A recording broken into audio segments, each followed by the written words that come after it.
500 of you voted, and now I present to you the top of the top best of all time bosses of Elden Ring. I decided to do the best before the worst, because I just wanted to talk about the bosses I like more. Let's get into this. Number 20, Soldier of Godric. The ultimate Giga Chad just squeaked out a top 20 spot. Okay, more than one of you commented on Soldier of Godric. It's Amari says, for me, it's Soldier of Godric, easily. With the spinning and slamming attacks and the fact that he has a shield, took me about 200 tries overall, so satisfying to kill. All I gotta say is there's a reason he's got God in his name. All jokes aside, I do kind of find it unnecessarily obscure that it's so easy to miss the tutorial. I feel bad for any Souls noob who doesn't look up anything and delves into Elden Ring as their first FromSoft game, and then they miss the tutorial. And then they have Tree Sentinel as the first enemy, followed by Margit. This game was rough for me, even in the early game. Soldier of Godric is an impenetrable wall of justice that adds to the oppressive difficulty. Number 19, Tree Sentinel. Speaking of Tree Sentinel, here's our boy. I'm gonna go ahead and say it. Tree Sentinel is harder than the first boss in any of these games. Of course, Tree Sentinel is optional, but depending on your starting class, this towering armored knight and his trusty golden steed can literally kill you in one hit. Add the ability to reflect magic and the exceptional gap closing capabilities, and you have a really tough matchup. As for the quality of this boss, I like Tree Sentinel. It's by no means as good as Loretta, who is a very good boss, but it's a good introduction to the movement and open world components of the game while being reasonably fair and challenging. Two at once is omega cringe though. Number 18, Elemer of the Briar. I just have to talk about Elemer of the Briar and Commander Neil. They're just so fun and flashy, particularly Elemer. He has so many cool moves and his arena is really good. I personally was streaming the game via Discord to a friend, and when Elemer did the grab, my friend said, "Holy sh*, that's Darth Vader!" And I can't unsee it now. It's such a cool boss fight. It's just a shame that he was reused with the bell-bearing hunter encounters, because the shock factor it had on me was sublime. Like I said in my series ranking all of the bosses of the series, I did not expect the Star Wars crossover with FromSoft, particularly in the depths of Elden Ring, but I can't say I'm complaining. The one thing which Alejandro does mention is the reuse of the boss. It does feel like it cheapens the experience slightly, but not enough to knock him out of the top 20. Number 17, Crucible Knight. I'm sure this one is a love-hate relationship, as it's another one of those extremely oppressive early game bosses. There's also the unfortunate reality that the duo Crucibles exist. Reminds me of Nam. Thankfully, this one is a solo venture, and that means that you can actually fight what's on screen. This guy has crazy range and gap closing potential, and at times, seemingly endless stamina. I will say that for a mini-boss, he has some remarkably cinematic attacks, particularly the one where he jumps into the stratosphere. The tail attacks add some variety, and the pace of the fight is exhilarating. Not perfect in my eyes, but pretty dang great. Number 16, Regal Ancestor Spirit. In terms of what they were going for, I can't really imagine the Regal Ancestor Spirit battle being any more perfect. If they made the battle more engaging and challenging, it would take away from the tranquil atmosphere, and I wouldn't be able to take it all in organically. Not every battle has to be Radahn Festival levels of grand, and I'm glad they were willing to take risks with new concepts and ideas. This is also one of my favorite fights to watch, because it's just so strikingly distinct and beautiful, and the music truly builds an unparalleled setting. I particularly love the blue goop that the deer globs all over the place. It looks spiritual and alien. Can't get enough. Number 15, Godskin Apostle. This is the highest ranking boss that doesn't give a remembrance if I'm not being an idiot and can remember correctly. Well, there's one exception. I think that's pretty dandy considering I think he's also one of the best quote-unquote mini-bosses. There are multiple different places you can find the Apostle, and more than one of them feel earned and fittingly cinematic, from the Windmill Village encounter to the Divine Tower of Caelid. I found both to be equally stunning and dynamic, albeit for different reasons. He even has a shocking and stunning Phase 2 transition complete with slinky and propeller features. This boss kind of shows the weird of Elden Ring, as they're not afraid to go anywhere or try anything, which I love. Not everything is going to be cookie cutter, which makes you never know what to expect. Obviously, it goes without saying, but the music is prime, the animations are prime, and I have a fun time dodging it. He kind of feels like some sort of ninja, but with a double-sided blade, and I just have a lot of fun with it, although he is a bit easy. Number 14, Astel, Natural Born of the Void. Okay, we all know we're not here for the mechanics of Estelle. we're here for the show. And what a show it is.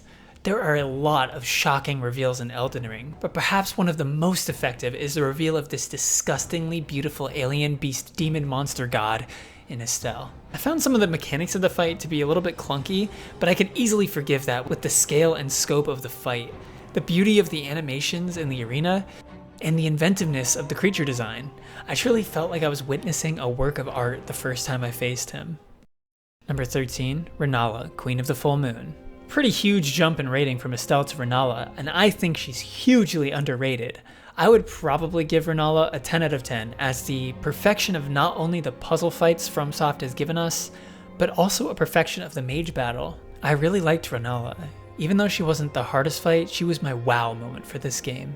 Much like how the Abyss Watchers were my wow moment of Dark Souls 3. The spectacle really made this fight stand out for me, and it was a fun challenge to try to balance her spells with her summons, and getting swamped meant death.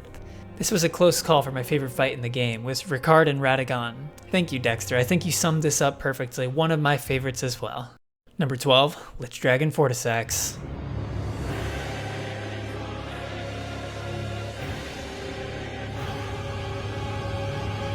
God, this boss is such a disappointment to me. He has one of the best OSTs of the series, and also one of the best looks. There are so many steps to reach him, and when you finally do, he kinda just falls over in a few hits. And his mechanic of lightning sticking to you is frustrating to play around. He's such a mixed bag, but I just wanted a good bag.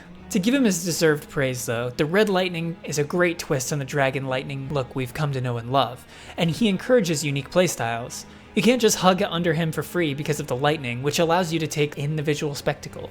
The music adds monumentally to the fight.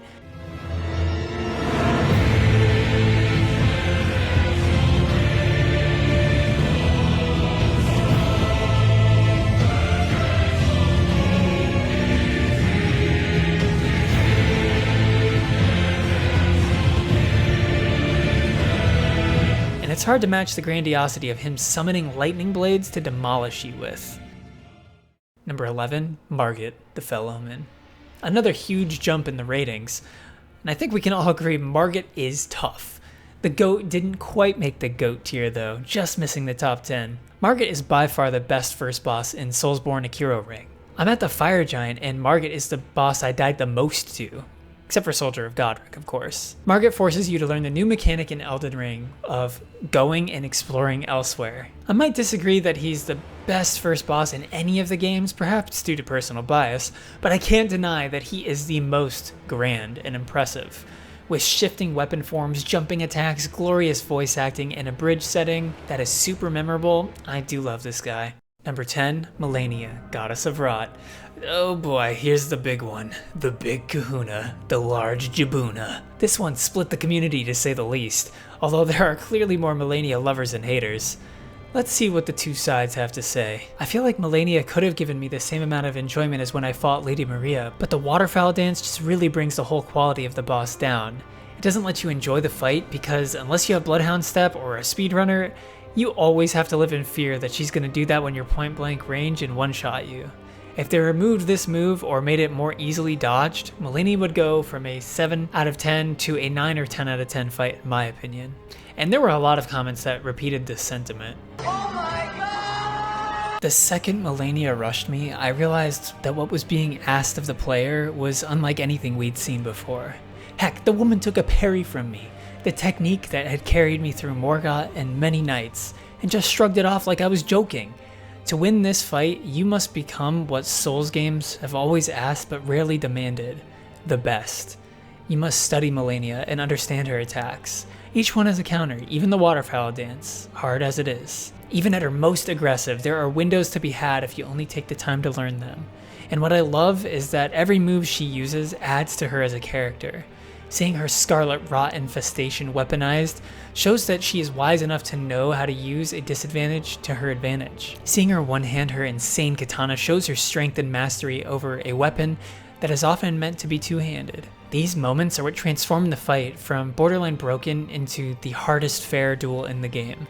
And it's almost as though her moves and lore are Melania telling us, look what I've overcome. If I can do it, so can you. It just pushed me to the absolute limit. it gave me every reason to keep trying. Well, thank you for that, Grandmaster of Izalith. I hear a lot of people say that Malenia is a 10 out of 10 boss, except for her infamous flurry attack. But I think it elevates the fight. It gives the whole battle a feeling of constant terror that no other boss has.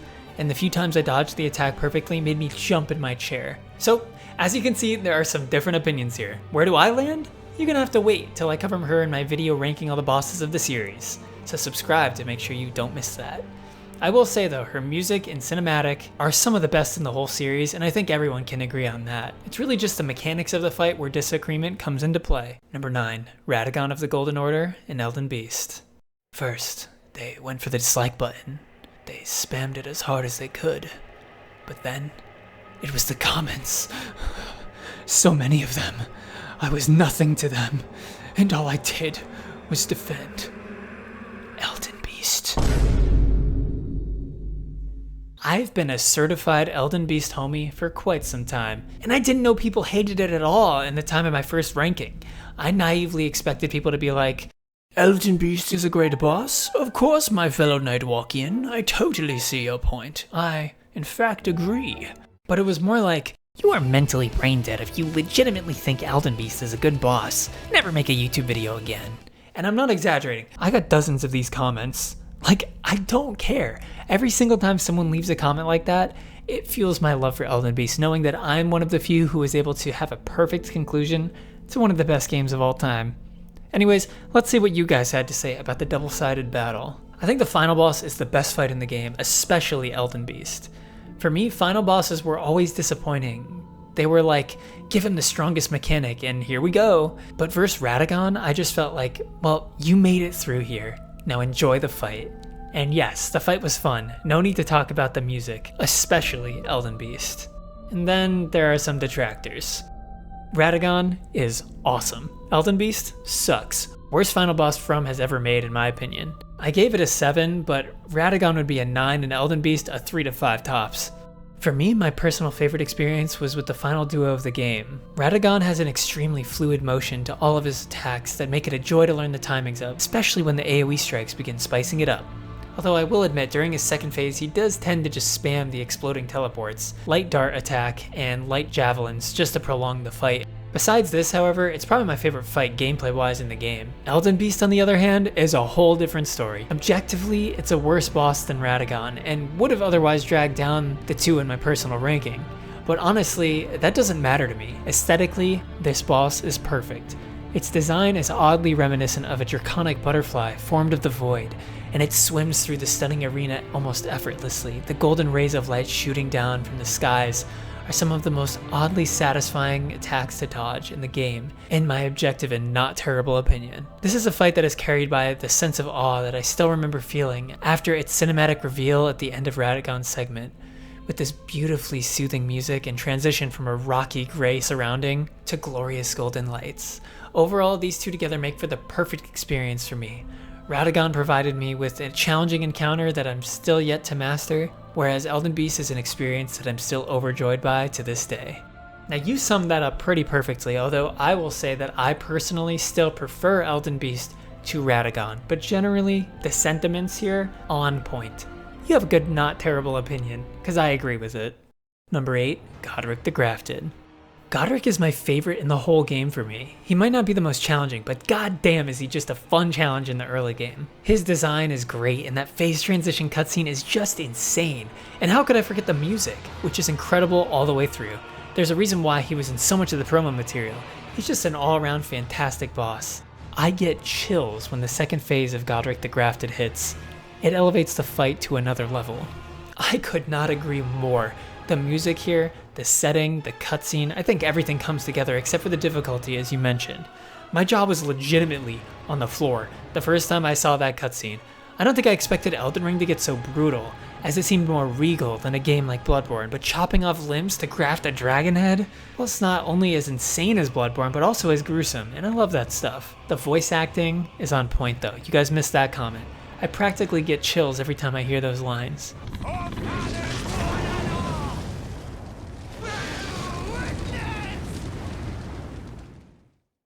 Number 7, Ricard, Lord of Blasphemy.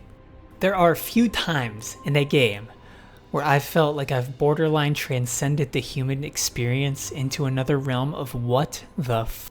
Ricard might perfectly represent that kind of moment. And I think people who spend most of their time complaining about how it's a gimmick fight are missing the forest for the trees. Do you not see what using a particular weapon does to open the fight to new juicy possibilities? Now we can actually see what the beast is doing rather than chipping at ankles aimlessly. Ricard, Lord of Blasphemy is such a cinematic masterpiece, which is the reason for him to be my favorite boss of the game. Exactly, Albin. You read my mind precisely. It's a moment where the game melds into something more. Like a choose-your-own-movie adventure. It's that big. It looks curated and flawless, like the boss version of the open world. But this level is just hell, and I love it. Number 6, Dragonlord Placidusax. From one cinematic masterpiece to the next, now we're at the peak dragon fight of Elden Ring. I felt like every Souls game has had its own signature dragon boss, be it Kalameet, Sin, or Midir. They resemble some of the best fights against non-humanoid opponents, and even though they're dragons, they are entirely unique to one another. I had thought that Fortisax was Elden Ring's signature dragon since he was such a great boss, and how he's absolutely drenched in lightning, even if he shared a model with another dragon. But then, I found Placidusax, Elden Ring's true signature dragon, and he's not even locked behind DLC. I love his introduction, lore, and how his attacks interact with the music, which no other boss I've seen does, and how he's the first two-headed dragon in Souls. I loved how Midir would charge his Mega Laser and just decimate you with it, and this guy uses 2 Mega Lasers like it's nothing. Easily my favorite boss. I don't think I'd place Placidusax as my personal favorite dragon of the series, simply because I have not figured out a way to dodge his obnoxious fire breath, and sometimes it can become a hack away at him challenge where he does nothing. But when Placidusax hits his stride, he is practically an 11 out of 10. With his teleporting, swiping, laser beams, cutscene, arena, it's a lot to take in, but the fight can be a little bit inconsistent. He bugged out on my first battle with him and didn't even do any of his phase 3 attacks. I guess they're phase 3 with the lasers. I love that you mentioned his interaction with the music too. It makes you go, what the heck is going on, more than once throughout the fight. And my spazzing around the arena looking for him after he TP'd for the first time was pretty exciting. Number 5, Mohg, Lord of Blood. Deciding what my favorite boss is in this game has been a challenge. In other FromSoft games, I can pretty clearly picture my favorite boss, but there are multiple from Elden Ring sitting in my top echelon regularly. One of those has always been Mohg, a boss that added another layer to the already terrifyingly deep game. One of the best bosses is Mohg, Lord of Blood. In his first phase, his attacks are pretty slow, and his combos leave open windows to hit him. He's still not easy by any means. When he reaches his second phase is when goes down. This phase is best described as extreme anxiety while being surrounded by blood and fire. His attacks hit like a truck, and many do not leave room for attack of your own. On top of that, he's committed on filling the entire arena with flaming blood which causes bleed. His design, OST, and arena are also pretty freaking cool. Amazing boss. I'm always going to cherish the opportunity to fight Mohg, and while other bosses might be more impressive in some ways, Mohg is definitely at my personal top level possible. Number 4, Morgott, the Omen King. The next 3 bosses are unbelievably close in rating, with only 0.03 separating them in total. Morgott has to be one of my favorite bosses alongside with Malekith and Placidusax. All his attacks punish roll spamming, and mastering them feels really satisfying. His music, and especially his voice lines, are freaking amazing too. The throne, stained by my curse, gives me chills every time I fight him. It has a very welcome array of new and or updated moves compared to Margit that make it a fun throwback to earlier in the game, but it's still an incredibly satisfying fight that is fair and incredibly challenging, even more so than Margit. This fight is basically Margit but perfected. It's what Owl Father did to the Great Shinobi Owl fight, only added amazingness and took nothing. Although I will say some people found him too easy. I didn't! This guy bashed my skull in for over 30 tries, and I loved every second of it. I do think his HP pool is a bit on the lower side, but so was mine at the time I met him. It was a glass cannon battle of danger and coordinated chaos. His unending possibilities of new weapons he could pull kept me on my toes from start to finish, and his chilling voice acting was perhaps my favorite of the entire game. Number 3, Malekith, the Black Blade. In my opinion, the best boss is Malekith. 1, amazing, visually mesmerizing, and fun to avoid moveset. Furthermore, he is incredibly fair, and he doesn't have any undodgeable attack. The destined death webinar he uses can be avoided by getting behind him or at sufficient distance. Lastly, most of his moves can be jumped over for extra fun, like his double circular airborne slash after the 3 aerial beams. Number 2, incredible lore and character build-up. Number 3, amazing arena and boss interaction with the arena. Number 4, incredibly fitting OST. Number 5, aesthetics of the boss fight. It's no secret that I adore Malekith from start to finish. Interestingly enough, of the 3 bosses people complain about having too low HP, which would be Malekith, Fortisax, and Morgott, only Fortisax has caused an issue with that for me. Yeah, this guy ripped me apart for hours straight. I borderline felt like the fight was impossible. It wasn't intuitive how to counter his insane damage and aggression, at least for me. It took hours of trial and error to figure out how to position correctly. After figuring it out, is it that much easier? No! I still get destroyed just about every time, but I'm not complaining. I actually love both phases of the fight now, where before Beast Clergyman would have been like a 7 out of 10, and Malekith would have been a 15 out of 10. Doing my Rune Level 1 run gave me newfound appreciation for Beast Clergyman's variety of attacks, but nothing matches the dance with Malekith. Number 2, Godfrey/Hoarah. Upon my name as Godfrey, the first Elden Lord. Godfrey, in my opinion, is Elden Ring's combat at its peak. He has delays on his attack that pushes you to learn the timings of dodges, combos, with enough gaps in between for faster weapons such as thrusting swords to pepper in shots. His hitboxes are so accurate that you can strafe his attacks and you can jump his stomps to give opportunities to deal damage, and his constant dashes and arena-wide AoEs made it so you need to match his aggression and not run away.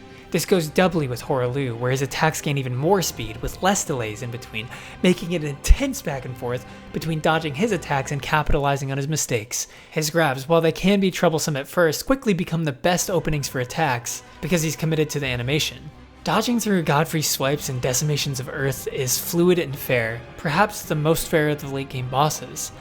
I could play that first 1.5 phases till the end of time. My one complaint, which does drag the fight down a bit personally, is that I can't stand not having control of my character for 2 minutes straight in phase 2 as he WWEs me to defeat over and over again. Give me a second, bro. Like, we get it, you're ripped. It doesn't mean you always have to rip me. I like how they committed to such a drastically different battle and the creative ambition of it all, but the mechanics don't hit as perfectly as the first phase.